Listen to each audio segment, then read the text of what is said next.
2026 সালের মাধ্যমিকের result out, ফল প্রকাশ হচ্ছে। আপনারা শুনছেন 131 জন রয়েছে এই মেধা তালিকায়, এবং মেধা তালিকার একেবারে প্রথমে যিনি রয়েছেন 698 নম্বর পেয়ে উত্তর দিনাজপুরের সারদা বিদ্যা মন্দিরের ছাত্র অভিরূপ ভদ্র।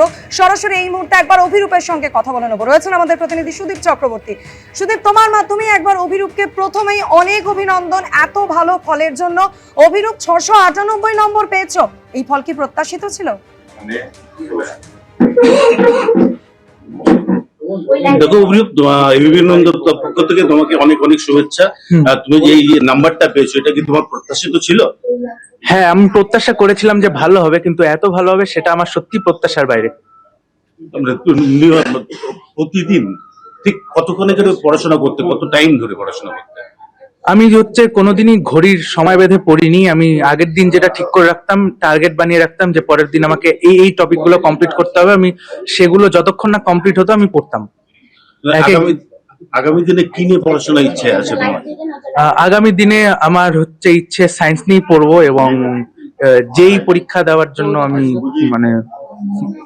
প্রিপারেশন নিচ্ছি। আচ্ছা, তো তোমার এই যে এই সাফল্যের জন্য তুমি কাকে কৃতিত্ব বেশি দিতে চাও?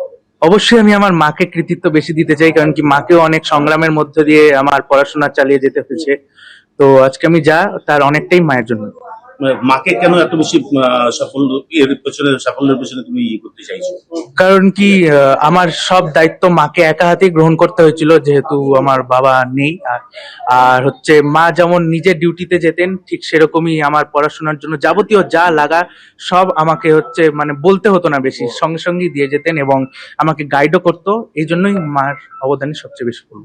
তোমার গৃহশিক্ষক কতজন ছিলেন? গৃহশিক্ষক আমার 9 জন ছিলেন। বিদ্যালয় তোমাকে কতটা সাহায্য করেছে এই রেজাল্টের পেছনে?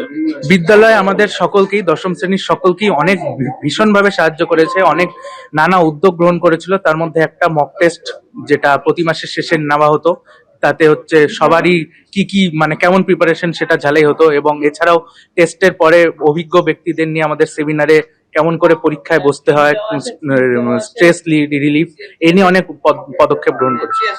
এবিপি আনন্দের তরফ থেকে তোমাকে আবারও শুভেচ্ছা জানাই আমরা। ধন্যবাদ। এবার তোমার এই আগামী দিনে ঠিক কিভাবে যেইভাবে এইভাবে পড়াশোনা চালিয়ে যেতে চাও? না, আমি যেটা দেখতে পাচ্ছি যে মাধ্যমিক অবধি আর মাধ্যমিকের পরবর্তী পর্যায়ের মধ্যে আকাশ পাতাল পার্থক্য। তো মাধ্যমিক অবধি কোনো দিন চাইলে একটু ঢিল দেওয়া যায়, কিন্তু মাধ্যমিকের পরে সেটার কোনো অবকাশই নেই। প্রতিদিনই খুব ভালো করে মনোযোগ দিয়ে পড়তে হবে। এবিপি আনন্দ, এগিয়ে থাকে, এগিয়ে রাখে।